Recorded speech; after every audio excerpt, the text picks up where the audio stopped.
Times, columnist Neil Steinberg recounts last week's presidential rally that happened with the steel workers, and he recounted it this way. "We need steel," Trump said. "We need steel plants. I look at the faces of you people. I could be one of you. I like you guys." Well, that struck me as either sincere or an amazing facsimile. The workers, for their part, couldn't give him a standing ovation because they never sat down. I left the hall thinking, Donald Trump is going to be reelected in 2020. The Democrats don't have anyone who can touch him. Bank on it. Don't hate me for being the one to tell you. Joining me now for reaction is Ben Shapiro, editor of the Daily Wire. Ben, I read that and I thought that's at least an honest liberal view. He hates Trump. He can't stand Trump. But going to a rally and seeing the reaction of the people and thinking, Kamala Harris or Cory Booker, are they really going to get the mojo going? What are your thoughts there?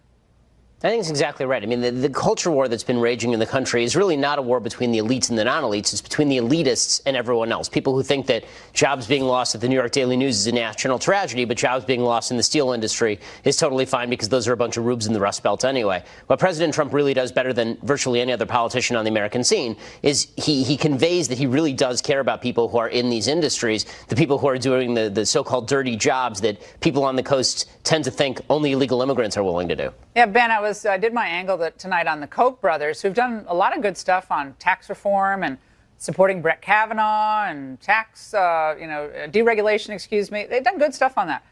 But they are just adamant that even discussing tariffs is going to crater the global economy. It's going to be terrible. They have 60,000 or 65,000 workers overseas. They have 60,000 in the United States, but they have a lot overseas. So they're the old Republican Guard, and they don't like this. And they're going to start funding some Democrats because they want to fight that Trump approach to trade. Well, I think obviously funding Democrats is not the answer to this. I'm a free trader myself, and I'm not particularly fond of tariff policy. But the real key here, again, I think is less policy driven than it is even cultural. The president obviously has a lot of sympathy for people who are in these industries that have paid a price due to trade. I mean, there's no question that there are winners and losers in trade. Overall, I think that trade is a great thing for the United States. I think free trade is a great thing for the United States. But to pretend that there are no downsides to trade is obviously not telling the whole truth. Yeah, well, I mean, I think that, again, the results of the election in those Rust Belt states, and they suffered the great job losses over the last 20 years of China being in the WTO. I mean, all these neocon hawks, Ben, who all they did is tell us, we got to build up the military, got to build up the military. That's great. I agree. But China's the big threat to America's dominance militarily and economically. And so if we just grow their economy at the expense of our own, we're going to be in some trouble down the road. I also want you to get some thoughts from you on something that's kind of the opposite of what that Chicago Sun-Times columnist wrote. This was a piece published this morning, imagining the day after Trump's re-election loss in 2020. Okay, here it is. As Trump seethed and tweeted in defeat late Tuesday and President-elect Elizabeth Warren celebrated, the arc of the Trump story is starting to make more sense than it has for much of his chaotic presidency. The normal rules of politics do apply to Donald Trump after all.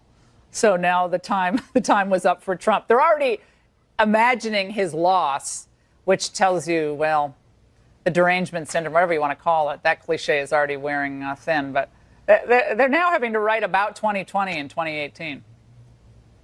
Yeah, well, I mean, I think that they're desperate to take down President Trump right now. They are hoping, obviously, that 2016 was an outlier, and they're going to blame it on anything. They'll blame it on Hillary Clinton being a bad candidate finally, or they'll blame it on Russian collusion, which they have yet to prove. But what they won't acknowledge is that there's a systemic problem inside the Democratic Party, and screaming Medicare for all and running a Hillary Clinton clone like Elizabeth Warren is not going to fix the giant gap that they have with the middle of the country, whom they still consider a bunch of bitter clingers working jobs that they would never deign to get their hands dirty doing. Listen, I'm a guy who's from the coast, right? I'm from L.A. I spent some of my time in Cambridge, Massachusetts. I am an elite by any of these standards, but the bottom line is that the people in the middle of the country are doing work that is as important or more important than the people on the coast who are sitting in their coffee houses writing scripts. Well, but you're not necessarily an elite. Just because you go to those nice institutions, if you understand the plight of the regular working person and you think that they have a role in our economy, you're not an elite. You're someone who went to good schools. I'm an elite, but I'm not an elitist. And I think President Trump actually made this distinction at a rally recently.